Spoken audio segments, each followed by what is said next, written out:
Hi, I am Petra DeMusz, and welcome to Stand Up and Redo. I am ecstatic that you are here with us today.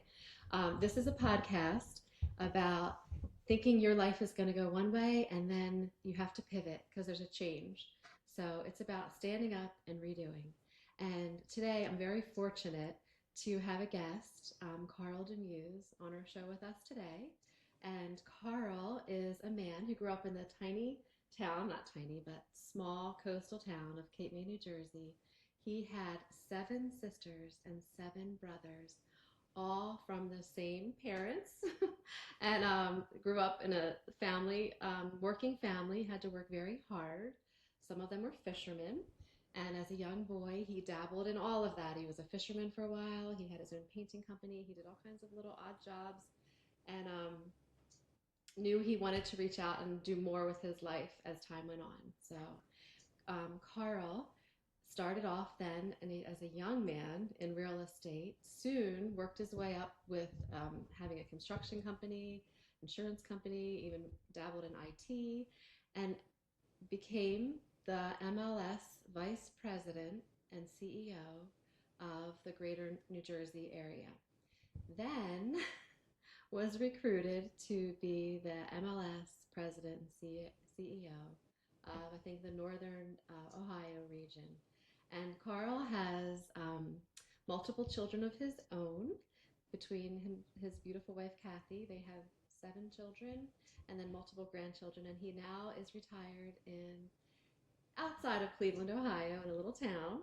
And he now is on the board as a volunteer for, and forgive me, I forget the name, but I'll let him tell you when he jumps on what he does for fun now in his retirement. And I have to tell you a story about Carl because Carl is my uncle. And I grew up in Cape May as well. And when I was a little girl, my memories of this man are so joyful. Whenever he would come over and visit us, and our family was so close. I can tell you, I had the 15 aunts and uncles, and then I think among all of them had children of their own. So I had like 50 first cousins. So our life was joyful and filled with just a lot of family and friends. And Carl would come visit my family all the time with this beaming smile and just this presence that was so happy for me as a young girl. And I have a particular memory of him picking me up. He always had a really hot car. You thought I was going to say hot girlfriend, didn't you? He always had a really hot car. And I remember I loved cars. I still love cars. That's one thing that I share with him. And he picked me up one time. I think I was like 4 or 5 years old. I will never forget it. I was tiny. And he put me in the front seat of a convertible. And he was driving down the highway. And he's like, "Look, Petra, no arms." And he put his arm up and he was driving down that highway. And I was like, he's driving the car with no arms. He was like teasing me. But there were so many other fun memories I have of Carl and my Uncle Carl. And I'm going to segue in to say, Carl, what are your memories of those fond years? And welcome. It's so nice to have you here. Well, thank you, Petra. It's great to be here. It's always wonderful to see you, and proud of you and all the things you've accomplished. Myself, the memories growing up. Um, for a while, we lived in the same building in Cape May, and you were a toddler. That was some of my earliest memories of you. We had a lot of fun. My brother Jim and I would tease you as a little girl, and I spent a lot of time on Washington Street. That's where we were. But my early memories of family, large family, just like you said, it's always great. Holidays were wonderful. Not much money, but certainly a lot of fun, a lot of things that we did together, and always challenges, and always enjoyed overcoming challenges. That was always something that we all had to do. And a lot of art, as you know. Your father was a Oh, great yeah, artist, and yes. your Uncle Brian and your Aunt Lori and your cousin Michael. It's in the family, and I believe it came through both my father and mother. Yes, there is a lot of creativity, even in forms of all different things. Like I know cousin Peter loves to take photos, and I love to take photos, and everybody has a different way that they use their art and their ability to be creative, and it's just been fun. So for you, you had when you were a young man in Cape May. Cape May was a lima bean town. Now, if you go to Cape May now, it's much different. But when I was a young girl, even a teenager, when you would walk outside, the whole town smelled like lima beans. Like the air was in the air, but besides like the salt air and the marshes, there was a hint of lima bean Hmm. odor everywhere. And I Yes. remember the lima bean trucks Yes. driving by, and when I was a young girl, just running after them because sometimes they would fall off, and you'd grab them off the street and you'd like eat these fresh lima beans. But my uncle Carl, when he was a young man, um, he was 14 or 15, worked at the lima bean factory. Is that what you call that? A It factory? was a farm, but A farm. yeah, Mm-hmm. they did processing. Hmm. Processing, yes. Okay. So in the processing building at the farm in Cape May. Yes. And this podcast, I had done earlier on a podcast about trauma, and I talked about a car accident, some car accidents, and other things that I was in, and wanted to share my uncle's story so much with you. And I had the privilege of having him tell me his story about trauma and how he lived through it, and it was just fascinating for me to hear as an adult. I never thought about it, and I wanted him to share his story. So I would love, Uncle Carl, if you would just segue us into that story about what happened at the Lima Bean Sure. building. Or Absolutely. Mhm. Yeah. So, being one of 15, it was easy to be overlooked and blending in. And I was always used to being in a crowd kind of a thing. But we did some things that were very beneficial that you have to understand first. My brother Milton and I were in the Boy Scouts, and first aid was very critical to the Boy Scouts. And I saw a couple of occasions where that mattered.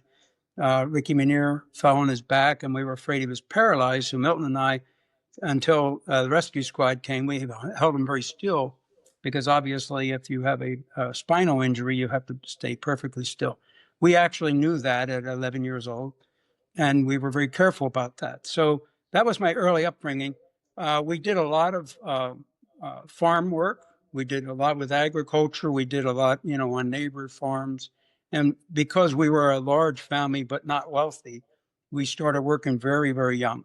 I was probably 14 working at the fish docks and with a lot of dangerous equipment. There was not child labor laws that were so good back then. And at the farm, there was a 1928 vintage uh, Frank Hammerscheck company. I always remember that name. They made the bean viners, they call them. They were these big wooden machines. They don't make them anymore. They have combines. It's way different, much safer. They didn't have any safety equipment on there. And so we worked and we would use pitchforks and put beans, the whole vine and everything inside these things they'd be chewed up. And so being a young guy working around that stuff, I didn't really know where the danger points were at all points. We knew some of the obvious things. So at one point, my finger got caught in something, and I got pulled through gears, and it cut my arm up to it was hanging there up above the elbow. So that was very traumatic. I did have the presence of mind, never passed out, thankfully, because at that time there was no ambulance or anything that came out there. An old man in an old Chevy pickup took me to the hospital, which took about a half hour. So I'd have bled to death, except that the Boy Scout training taught me to pinch off the artery. So that was the trauma that I went through. And anybody who's ever been in shock, um, it's kind of weird. I don't know if you're afraid or not, but things go in slow motion, a whole lot of weird things. But I do remember that. I remember holding the order, and I was glad I had the presence of mind now that I did that. And that long drive, I remember going up Railroad Avenue and over past through the Rio Grande intersection and on up the Garden State Parkway, all the way to that only little hospital that we had, Burdett Tomlin Memorial, which was almost like a MASH unit. It was not Yeah. much, but we got in there, and so that's when Dr. Brown was a surgeon. I remember that much. But the trauma itself, after when you wake up in a room after they put you under, and there was all my family in there, and I wasn't, I was probably one of the orneriest of the family, so I wasn't used to a whole lot of loving, touching, and people being close. We lived together. We did what we had to do together, but it wasn't real emotional. But I felt very weird when I saw all my brothers and sisters in a room with me and all being concerned for me. I thought that's weird. And that was an early memory of it. Remember that I had only been 15 for a month. So I was pretty young. Still rock and roll and stuff like that was more on my mind than anything else. And hot cars always was, even before I could drive. So here I was in this room, and I remember my brother John spoke up, and he was always tough on me as the oldest brother. He's now 86 and still living, but he was tough on me. And I remember he was real nice to me. And I thought, gee, that's different. And that was my earliest memories of it. And then when I got up out of the bed, which I was still a healthy, solid individual, I was able to jump out of bed. I almost fell down to my left because I wasn't used to the weight of the right arm being gone. And it was an awakening to me that, boy, when you have a physical change like that, it really does make a big difference. It only took me a few minutes to get used to it. But I remember that as a very early, like, whoa, I nearly fell over to the left. Oh, goodness. I remember you telling me that you had just watched the video for how to do, and back in that time, I mean, like, not like you're that old, because you're not that much older than me, but back then, you back then when they would show you a video in Boy Scouts or Eagle Scouts, or they would actually show you real footage of people having, like, maybe their arm or leg cut off and more, and then you got to see how they put the blanket on. So you had just watched that Yes, video now that would before be, this happened. Mm. yeah, they typically would show you what would happen when an artery was cut, that it would just, the blood would pump up and out. That was a very early recollection that I had, and they showed us what tourniquets were and how they were. I would have loved to have had a tourniquet then with Yeah. me. I didn't. So I had to literally squeeze it and Wow. pinch it off. Yeah.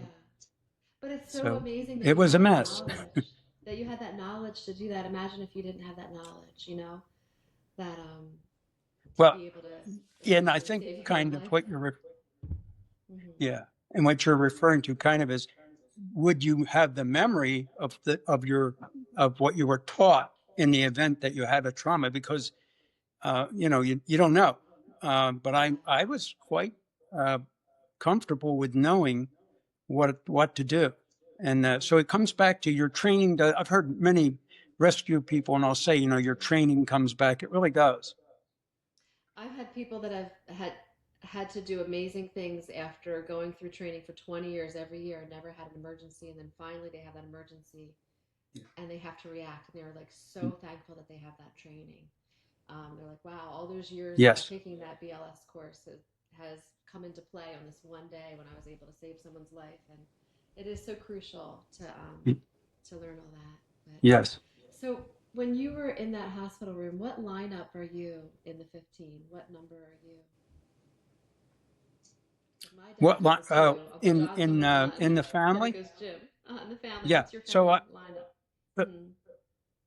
right. So if you look at our family, you kind of look at it as three fives, right? There's because you group together. So the top five, they were the older ones. They wanted nothing to do with the younger ones because they were older.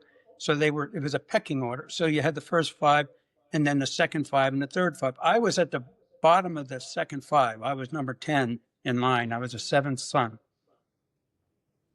Okay, so you were right in the middle, really, right smack dab in the middle. So I remember my dad just telling me he would come home, and I guess grandma, mom, your mom, was always there at the house. But then if she wasn't, he'd be like, "Oh, she must be off having another baby. She must be at the hospital," because she was always there. But then if she wasn't there, he's like, "Oh, I think she went to have that baby." That was the only time that she would leave, is to go have a baby, I guess, at the hospital. But because I mean, 15. It's true. And Mm-hmm. yes, and when she would, got to the point where when she was have a baby, and they would say, "Oh, mom's home, mother's home." We called her mother. Mother's home, and with the new baby, and we'd all run back there and meet the new baby. Well, by the time Brian came along, they would say, "Yeah, well, we'll see him tonight." We didn't even run back to the house. And then I had a yeah, and back then you didn't know if it was gonna be a girl or boy, so that was probably a fun surprise for all of Right. you. Um, so when That's you right. had your accident, the trauma, when you were recovering from that, what was your mindset? Were you I I know I don't I know what my trauma feeling was as a young girl when I was 17. I felt like I was comforting. Did you feel like you were comforting other people about what happened to you? I know it sounds like a silly thing, but Yeah. Well, the first thing that you find out when you're a young person like that, you don't want to be bothered with being sick and things like that. So everybody worried about me a whole lot more than I worried about myself, and it was almost uncomfortable. Constantly, people trying to help you, and constantly, I can open a door, I can do it. I don't do that for me, because it was. And so, if you have to live that to really understand it, because 24/7, you're telling people what happened to your arm. Uh, you just told that to 15 people, you got 15 more, and it's the first thing that they want to notice about you, but you don't notice it because you're looking outside the body, not in, at your body. You're looking outside, and it wasn't my. I don't want to be remembered that that's the only thing. Oh, it's this one arm guy. I really didn't want that. And as a child, about it now, I guess I don't care. But as a 14 or 15-year old, and you just kind of, it would be a real pull down on you. And uh, the next thing I noticed is that I assumed that uh, it changed me so much that people who might love me like a girl, that was over. I figured, well, that's history. I didn't have a girlfriend at the time. I was enjoying um, my wildness on the boardwalk and fun things like that. And so when that came along, I was very uncomfortable with that. But yeah, girls made that very easy. I never had that problem where that got in the way. It's just that I had to learn that, oh, I guess I am going to have a life after all of that type. So yeah, you kind of have buckets, hmm uh, different things you're comfortable with and other things you're very uncomfortable with. Mostly, though, you don't think about what's wrong. Like if you wear glasses, you don't want the first thing somebody says, "Oh, I see you wear glasses, and what's wrong with your eyes?" yeah. and No, but yeah, that's what you find. You're answering constantly. Say, can we move on to another thing? It's kind of how you feel. So you don't want to be indignant. But you're trying to get past that. That's yeah, that's really. I remember that being very uncomfortable. yes, yeah. I totally And know what then you're you learn talking about about. some Yeah, things physical. yeah, Yeah, then you learn the physical things so what is the physical? Well, if you lose a limb, I didn't know what phantom pain was. And I remember in phantom pain is that you can feel the limb there. In my case, I can feel it when I was having the accident. So being around, if I mentally sit and think about it, I can feel the hand going through that painful thing. So I even don't think now, about you it, but can it took even years to retrain my brain to not think about it. it's amazing what the brain can do with pain, and just I'm not like trying to not value what other people's pain means to them, but I know I have very bad, I don't want to say bad sciatica pain, or I have pain often in my right hip and my right side, and I'm sure it's due to the car accident and everything that I had when I was a kid and arthritis, but I don't think Hmm. about it. And then when I remember I was a nurse in pain management and I was helping other people talk about their pain with their right side, and then I was standing there listening to them Hmm. describe their pain over and over again. And then when they would describe their pain, I would feel my pain, but I could go like weeks without even thinking about my pain. I'd be like just doing things, and I Yes. learned to ignore it. It's weird. I'm not saying that everybody can do that, but it is just having that mind control blows my mind. And like you said, you can't sit there and Yes. think about the pain, or you'll feel it even more. And that Well, pain I memory is still very remember the important. nurse. Mm-hmm. There was a very beautiful nurse inside and out. I remember because I was in the hospital 9 days. And I remember this one, she came in, she sat on the bed and she would ask me a couple of questions. And I said to her, because I hadn't said it to anybody else and it had been a few days. I said, I don't understand, but I feel the pain. I feel like the hand's still there and it's going through all this pain. And she said, oh, didn't anyone explain phantom pain to you? And that was the first time I ever heard the term at all. And I said, what is that? And she explained it. And then I always remembered, I hope they explain that to people who go through that. Well, recently, your cousin, my son Jonathan, had been hit on his motorcycle and his right leg was pretty much destroyed. So he was in the hospital a lot. He had 18 major surgeries. Well, in one of them, a young fellow who was actually a street person, African-American fellow, nice boy named Ryan, they took his leg off. And he didn't know that they were going to do that. And it was an infection or something. But I remember he had told Jonathan in the hospital, he confided that he's having this weird feeling like his leg is still there. And Jonathan knew from me what phantom pain was. He says, "Oh, let my dad talk to you." So I was able to actually help this boy feel, understand what was happening to him. I thought he must have been terrified. So many things had happened to him. And so he was probably, he was a young teen, maybe he was 18. And so it gave him some comfort. He still had the pain, but he understood what it was and he knew how he had to start dealing with it. But they can't give you medicine for it. It is a mental thing. You have to work it through. It's not easy. But when I don't think about it, it's not there. Like if I talk about it and I think about it, yeah, I can feel it. What was the biggest obstacle you had after that happened? The biggest obstacle that you had to overcome? Um, Well, aside from not being able to hitchhike, because I didn't have a right thumb, but aside from that, I would say there were obstacles that I generally overcame, but they wanted to put a prosthesis on me, and they really liked the fact that I was so young and strong that back then a prosthesis was horrible. They were fiberglass, but they had wires all over and they were noisy, and who in the heck would want to wear this thing? And it really got in the way. So they wanted me because I could actually take this hook thing they had and I could hold a paper cup with water in it. And that was a big deal to them. Well, they don't know how hard it was to hold that, to keep it from crushing the cup, because that's the way it would go. So I would do that, and I think, yeah, this is a fun parlor trick, but frankly, it doesn't help me, so I didn't want to do it.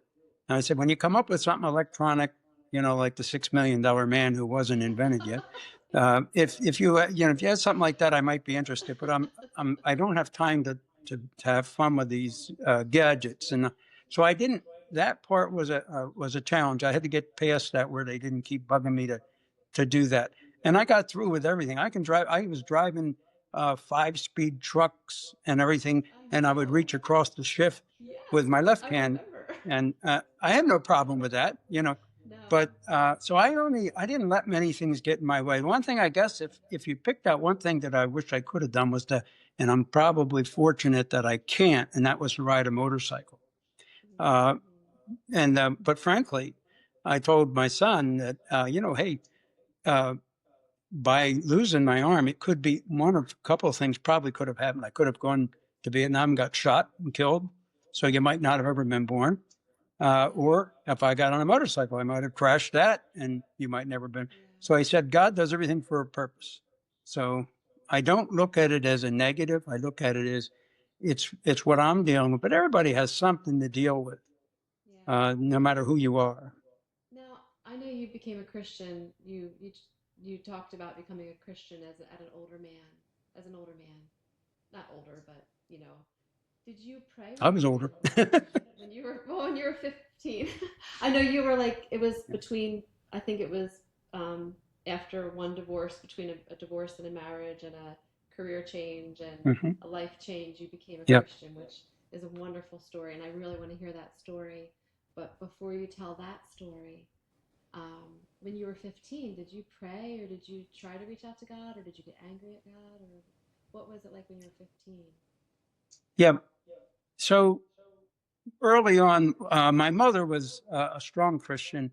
My father was not, because my father had lost his mom when he was 13 and he was the oldest in the family. And he had a lot of grief about that. But my mom prayed for him for 47 years and she prayed for all of us. And in her prayers, she always did ask that we would come to know Jesus as our Savior. So we went to vacation Bible school and Sunday school, not regularly. And truthfully, I was not getting it. And in first grade in public school back then, they were adding an addition onto the school. So they had to send us to Tabernacle Methodist Church, believe it or not, for public school. So that's where I spent my first grade. more interested in my first grade teacher's 53 Ford convertible than most other things. But I do remember it, and I remember our playground was in the graveyard. But aside from that, uh, but yes, there were little verses and things that didn't mean anything per se to me, or not enough, and I might get emotionally excited about Christian singing when we would sing in a group, like in a camporee in the Boy Scouts. They would have these things, and so there would be Christian songs. But then in between that, I would fall away from it and not think about it. But yeah, the experience that I did have, all of that comes back when you do meet Jesus. All the verses you heard, everything you, oh, that's what that meant. It all starts Yeah. to come back. But I did pray for my arm to grow back. I remember that very distinctly. I believed somehow that could happen. And I remember praying about that and thinking about that. But when you're young and kind of desperate to behold, that's what you do. And then that passed kind of quickly as I got busy with other things, rock festivals and all the things you do. And then yeah, so it was later that yeah, your problems get bigger as you get older, and and more realistic, and Yeah. that's how I was. Mm-hmm. Oh, that's interesting.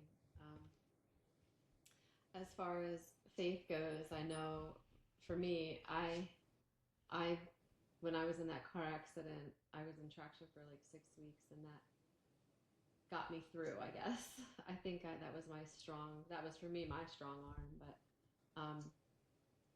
yeah. So, and then as far as your career, you're very successful, and I think about you and your success because I know that when you were a young boy, I don't even, and if you did finish high school, let me know, but I didn't even think that you graduated high school, let alone go to college. And you just kind of moved up that corporate ladder, and just your Right. life skills and your desire to work hard got you to a high level position. And how did you do that? Yes. What was your drive when you were working towards advancement? What was driving you? Yeah, I wanted to have kind of nice things. I enjoyed working hard. So even as a little kid, I remember taking deposit sodas back so I could have candy, stuff like that. That was my early math. Um, 2 cents for a small bottle and a nickel for a large bottle. And back then, for a nickel, if you got a nickel, that was a Hershey bar, a big one. Mm-hmm. So I that was kind of how I started my life. So it grew from there. And I understand Warren Buffett had an interesting same beginning, but he went bigger than I did. I didn't need to go that big, but I did feel I wanted nice things, and as you know, I liked a lot of things about cars. So, but when the limitations that you have are what other people put on you. No one would give me a chance to go to work because they thought I couldn't do anything. So I had to go into business for myself. So that's what happened, and and you can get buried in your work too. And I think I did overdo it. But I started at 18. I started a painting business because I was working for an electrician who happened to be related, a brother-in-law, Ed Kelly, and so I was working with him on wiring houses. And then after a period of time, I painted his house and some others, and I found that hey, I can do that, and people don't question me. So I painted houses, and then grew from that to a Carl DeMusz painting contractor. And so that was my first CEO position. I hired union painters. They got $4.25 an hour. If you can imagine how horribly high that price was back then, but now it's nothing.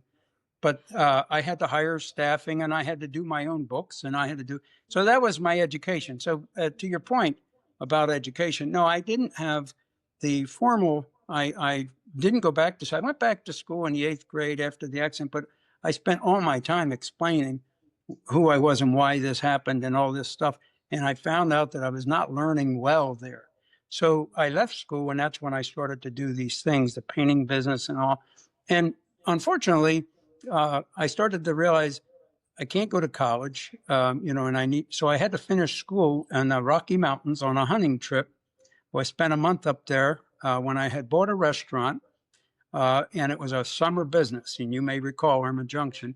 So Yes. I had the whole winter Yes, off. So I we went. remember I went that. for a Yes. month in the Rockies.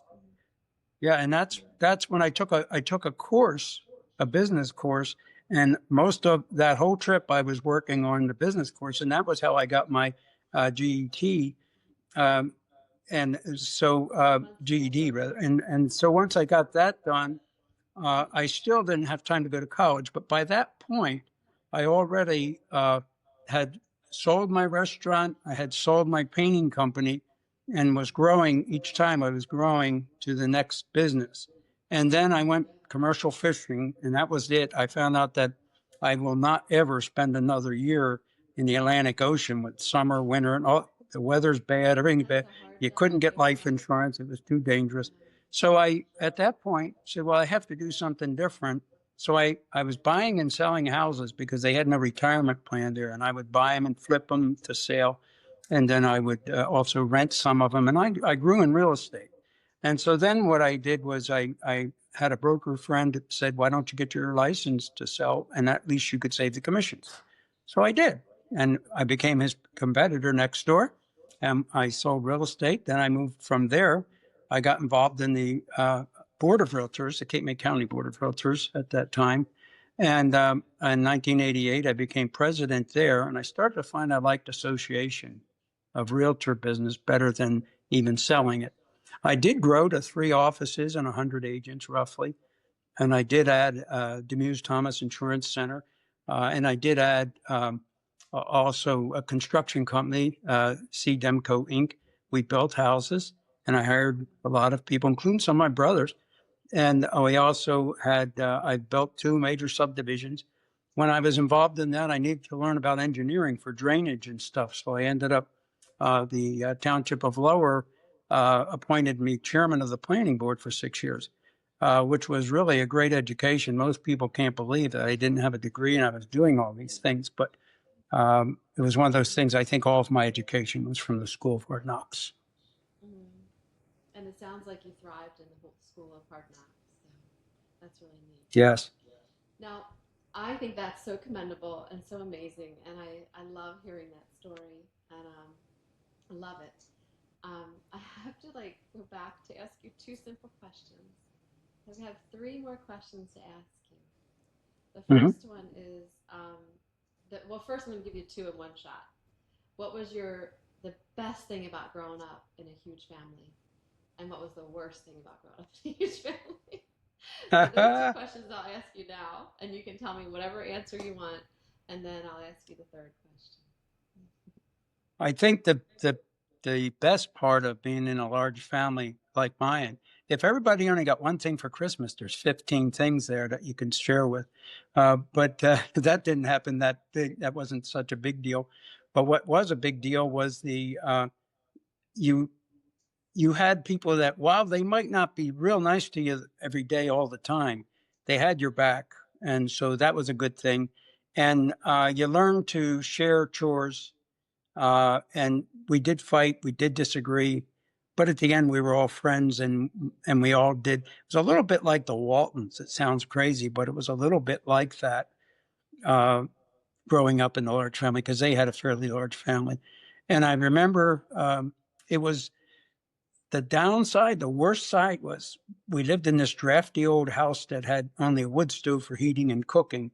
And every now and then we'd get kerosene, and there was a space heater that my dad would fire up.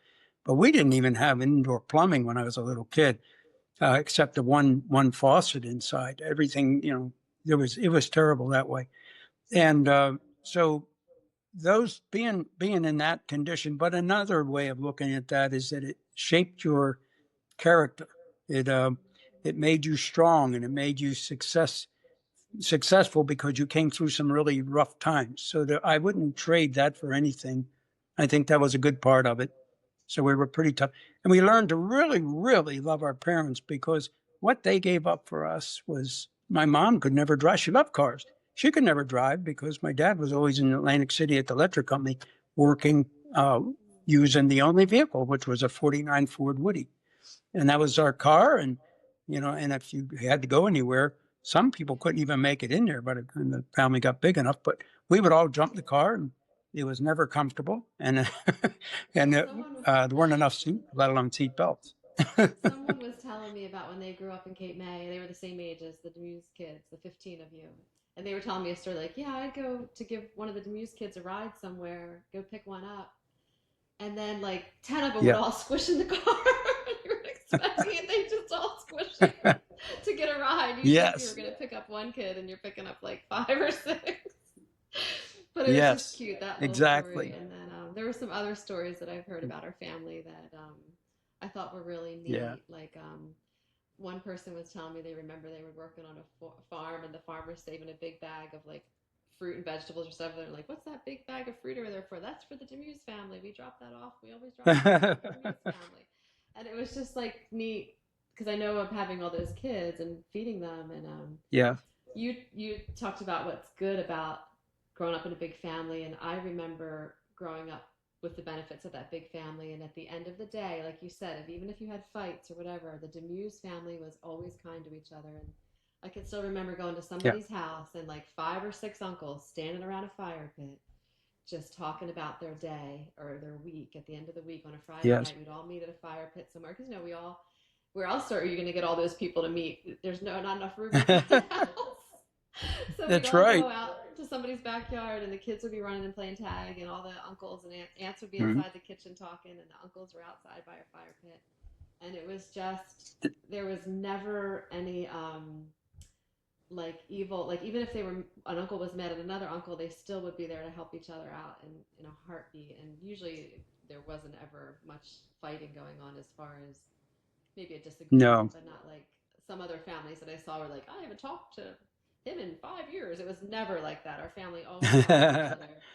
And the other Now, as thing that I, adults, we yeah, we can as make food adults we out of never fought. anything in the fridge, right? Like I know my Yes. dad would whip up the most Yes. amazing dinner, and I would look in the fridge and I'm like, where did you get that food from? How did you make that happen?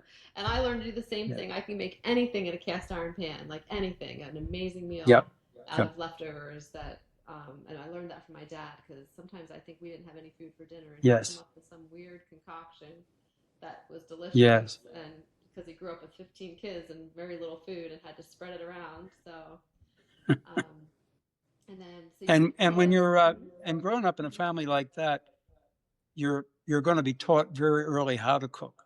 My mom Yeah. taught us to do specific things, and if there was nothing else, because we had a little farm, we always could get potatoes and onions. And to me, nothing's better than raw fried potatoes and onions in a big cast iron pan.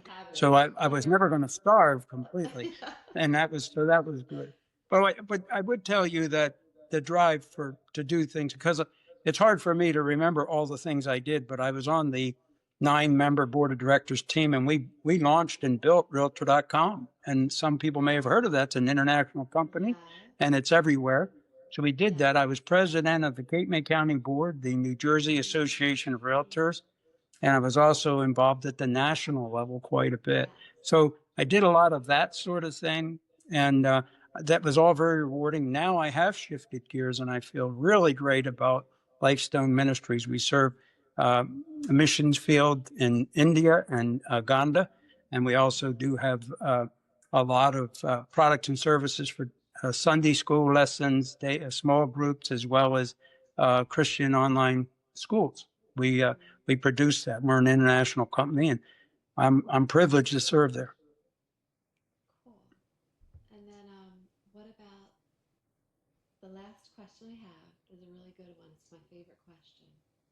And I like to ask this question. When I used to interview people for my work, I used to have to interview people for a job because I was a director of the ORs at surgery centers for a few years and other things. But I always would ask this question at the end of the interview, and it gave me so much insight. And I would just say, drum roll, you ready? What brings you joy? What brings you joy? That's the question. What brings me joy? Uh-huh. Well, talking to you is one. Having a large family of children now of my own and grandchildren, Mm-hmm. nieces and nephew, you fall into that category. And I have some of the finest nieces and nephews in the whole world. So that brings me joy. But Yeah. especially my biggest joy is being a follower of Christ and knowing that I can spread that same joy Mm-hmm. to all of you. That's wonderful. That is wonderful.